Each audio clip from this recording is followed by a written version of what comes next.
nasinzia. Mimi yani kutoka miaka ya 2000 na huko 2004 2006 nilikuwaga sana na nyimbo na ndoto za kuja kuwa mwimbaji, lakini sikuweza kutokana na majukumu ambayo nilikuwa nayo. Yani nilikuwa wakati mwingine natakiwa kwenda kazini mpaka Jumamosi, siku nyingine mpaka Jumapili naitwa kwenda kazini kama kuna vitu vya kufanya. Kwa hiyo nikawaga najua kwamba nitakuja kuanza kuimba baada ya kwamba nimestaafu ndo nitakuwa na muda. Lakini mwaka 2021 niliingia kanisa la EAGT Bariadi mjini, linaitwa kanisa la Sarunda EAGT. Nilipofika pale nilikuta kuna wamama watu wazima tu kama mimi ambao walikuwa naimba. Na kati ya wale wamama alikuwa mmoja ni mtumishi wa serikali. Yeye alikuwa ni afisa afya msaidizi. Kwa hiyo baadaye nikamwendea, unawezaje kuimba na kufanya kazi? Akawa ameniambia mimi kazini naenda na nafanya na kuimba naimba. Wewe unafanyaje? Akasema huwa naenda studio na rekodi. Kwa hiyo mimi kwanza kabla ya hapo, labda sijui nimseme nimeanzia katikati. Ilikuwaga ukitokea tu kama kuna tukio limetokea labda la nyumbani la kanisani, nilikuwaga mimi natunga wimbo naimba. Siku hiyo nimemaliza kuimba. Nilikuwa naweza hata nikachukua nikaandika wimbo wangu kwenye daftari nikaimba. Kwa mwaka 2010 kulikuwa mwaka wa uchaguzi ule, kulikuwa na mwinjilisti mmoja mtumishi mmoja alikuwa amepewa ujumbe na Mungu wa Tanzania itubu. Akatembea mikoa yote anahamasisha watu kwamba watubu na nini. Kwa hiyo tulikuwa tuna maombi ya siku 3 kanisani. Mimi Mungu akamenipa wimbo na sauti nikatunga nikaimba nikaweka. Afu mwaka 2000 mwaka huo nadhani mwaka huo mwezi wa 3 tulipata ajali ya moto. Mimi nilikuwa nasoma chuo. Mume wangu alikuwepo nyumbani. Kwa tarehe 13 18 sikumbuki vizuri tarehe, lakini kwa ni mwezi wa 3. Ilikuwa tarehe 18 mwezi wa 3. Usiku ikatokea ajali ya moto. Mume wangu yuko ndani amelala, alikuwa anaishi na kijana mmoja. Anakuja kutaharuki, walienda kumuita majirani tu, anamwambia kuna moto huko naunguza nyumba. Anatoka na kukutana na moto. Kwa hiyo siku tulikuwa tunafanya ibada ya shukrani tarehe 23 mwezi wa 3 2010. Mimi nikawa nimetunga wimbo ndani ya siku moja. Tukaenda tunamshukuru Mungu ametuponya na ajali. Hiyo ajali ilipoisha wimbo tena nikapaki. Nikaendelea. Kwa hiyo mwaka 2021 nilipomkuta yule mwenzangu kanihamasisha jinsi anavyoimba. Nikasema na mimi nisipoimba kuna siku Mungu ataniuliza kipawa amenipa alafu nimekizika. Yeye Bwana jemedari wangu, ingiapo katika vita, apigana kwa ajili yangu, hatimaye. Nilianza huduma nikiwa na nyimbo 7. Nilianza nazo.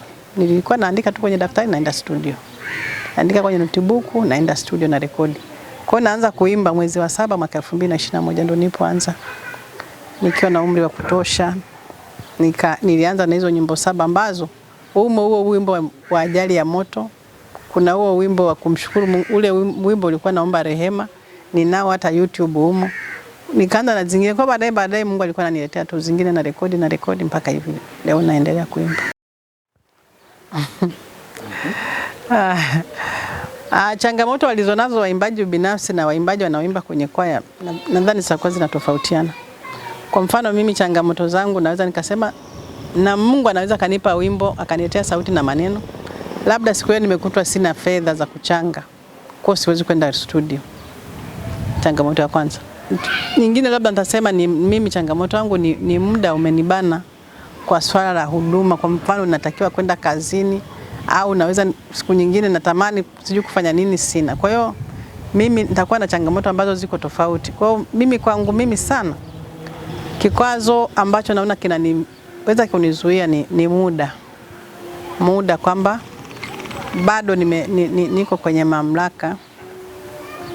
Kwa siwezi kufanya maamuzi ya kwangu ninayofanya. Labda na wakati mwingine naweza nikapata sauti, nikapata na ujumbe wa kutunga, labda kanikuta siku hiyo mfukoni siko vizuri.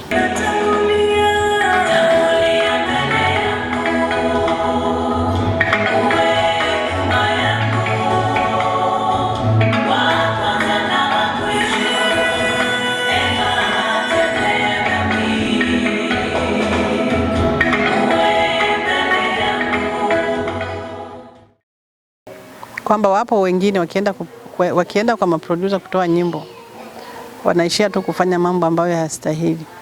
Lakini kitu ambacho naweza nikawashauri ni kwamba kama mtu siku hiyo anajua kabisa hana fedha ambayo atampa producer, kwa mfano ni mwanamke, basi asubiri siku ambapo Mungu amemjalia kupata fedha ndo aende studio, badala ya kujiingiza kwenye majaribu ambayo nampelekea kumfanya yeye atende dhambi. Bwana jemedari wangu, ingiapo katika vita. Lakini yani haiwezekani kumtukanisha Yesu na kumtenda dhambi kwa sababu ya kutaka umaarufu. Neno la Mungu nasema tuyatazame mambo yaliyoko juu na sio ya duniani. Umaarufu utaishia duniani, kujulikana kunaishia duniani na mambo mengine. Kikubwa tumtazame Yesu na tujiepushe sana na mazingira ambayo yanaweza kutupeleka sisi katika kumtenda Mungu dhambi.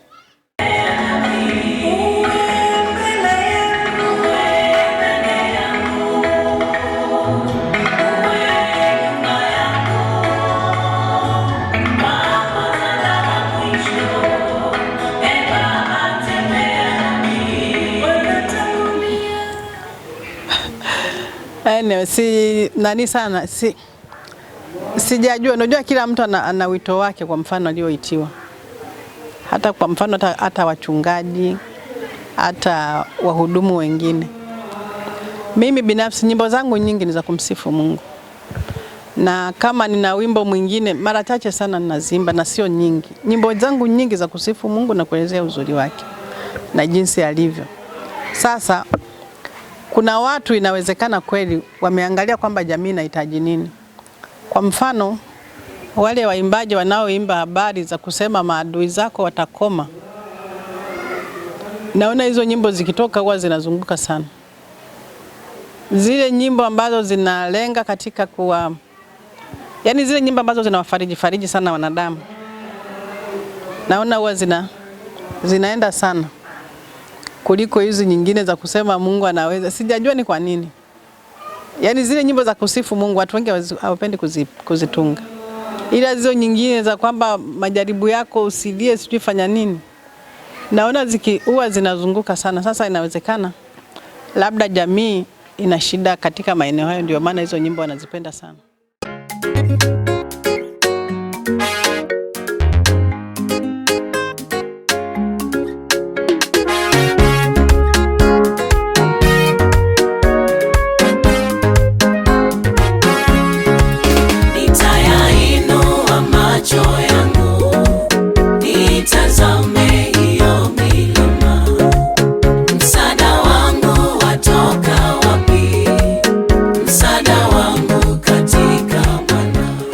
Inabidi waanze kufanya kama mimi ambavyo nimeanza kutumia.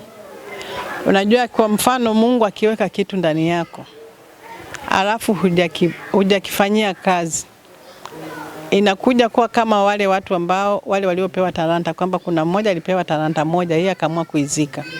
Siku hiyo ya mwisho Mungu atamuuliza kwamba nilikupa kitu hiki hujakifanyia kazi. Kwa mimi nawashauri wale waimbaji wengine ambao bado hawajaanza kuimba, waamke waanze. Mimi pamoja na kwamba miaka ilikuwa imeshaenda, sijaona kwamba nimeanza kuimba nikiwa nimechelewa. Ila nisema hapa ninapoanzia nitafanya kazi. Na ninapokuwa hata niko kwenye kanisa naweza nikapata hata kuimba nafasi ya kuambata niimbe nyimbo 3.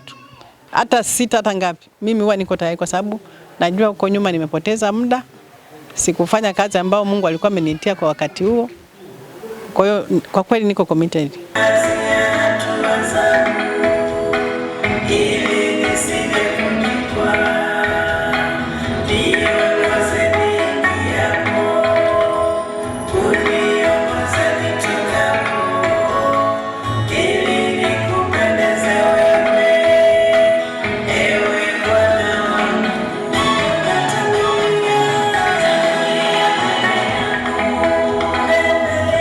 Neno la Mungu linatuambia tuwe wanyenyekevu. Kwa hiyo whether mtu amefanya kazi ya utumishi wa Mungu, Mungu amemuinua, anatakiwa kuendelea kunyenyekea chini ya mkono wa Mungu. kwa sababu neno la Mungu nasema wenye kiburi Mungu atawaadhibu. Wanaojiinua Mungu anawashusha, tena sio kwamba atawashusha siku ya mwisho, anaanzia hapa hapa duniani.